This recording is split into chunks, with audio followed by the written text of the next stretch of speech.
আসসালামু আলাইকুম, সবাই কেমন আছেন? সবাইকে ওয়েলকাম জানাচ্ছি আমার নতুন আরেকটি ভিডিও দেখার জন্য। আমি তো আলহামদুলিল্লাহ ভালো আছি।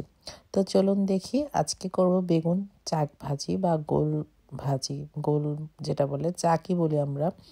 তো সেটা আসলে হলুদ, লবণ, মরিচ, ধনিয়া, জিরা সব মশলা দিয়ে আমি একটু হালকা হাতে মাখিয়ে নিয়েছি, তারপর তেলে ভেজে নিয়েছি।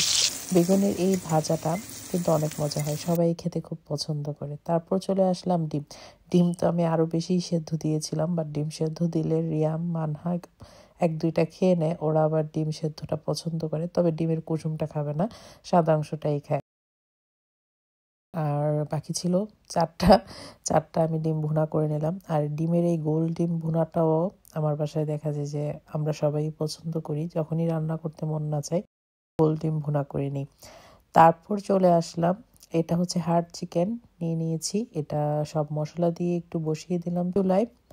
হলুদ, লবণ, মরিচ, ধনিয়া, জিরা, আদা, রসুন, সাথে পেঁয়াজ পেস্টও ছিল। সব কিছু দিয়ে একসঙ্গে মাখিয়ে নিয়েছি। যদিও প্রেসার কুকারে রান্না করলে হার্ড চিকেনটা একটু তাড়াতাড়ি সেদ্ধ হয়, বাট প্রেসার কুকারে রান্না রাফানের বাবা বেশি পছন্দ করে না, তাই আমি একটু সময় লাগিয়ে ফেলি। অনেকক্ষণ লাগে, মানে যেহেতু এটা একটু শক্ত, 1.5 ঘন্টা মতো লেগে যায় এটা রান্না করতে করতে। বাট একটু দেশের মতো টেস্ট লাগে, ভালো লাগে খেতে। আলু দিয়ে ঝোল করলে মানে হার্ড চিকেনটা অনেক বেশি মজা হয়। আর আলু দিয়ে দিলাম, আর হচ্ছে ঝোল। এই রান্নাটা শেষ করে তারপর চলে আসলাম, যেহেতু বেগুন ভাজা আছে, ডিম ভুনা আছে, আর এখানে মুরগির কারিটাও আছে, তো মনে হলো যে একটু খিচুড়ি রান্না করি। খিচুড়িটাও বেশ যাবে কারির সঙ্গে। চলে আসলাম খিচুড়ি রান্না করতে।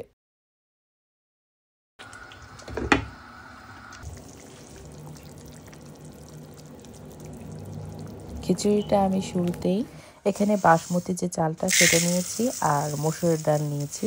নর্মালি আমাদের এখানে মানে এটা পাতলা খিচুড়ি বা লেটকা খিচুড়ি বলে সবাই।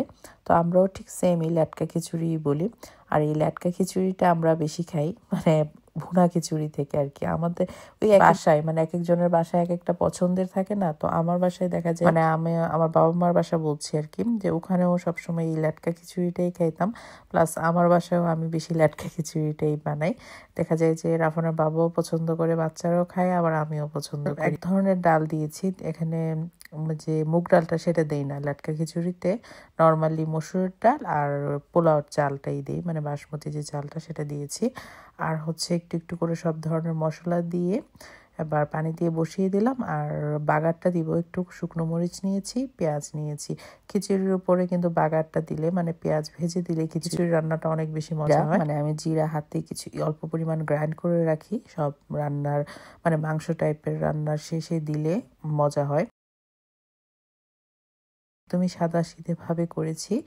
আর নর্মাল ভাবে এরকম বেগুন ভাজা, ডিম ভুনা, তারপর হচ্ছে আমার বাসায় আচার ছিল না, সাথে একটু আচার নিলে আরো বেশি মজা লাগতো, তারপরও কোনো অংশে কম হয় না। আশা করি আমার আজকের ভিডিওটা আমার সব আপু ভাইয়াদের কাছে ভালো লেগেছে। সবাই আমাকে সাপোর্ট করছেন, সেজন্য সবাইকে অনেক অনেক ধন্যবাদ, এবং সবার কাছে আমি অনেক বেশি কৃতজ্ঞ। ভালো থাকবেন, সুস্থ থাকবেন। আল্লাহ হাফেজ।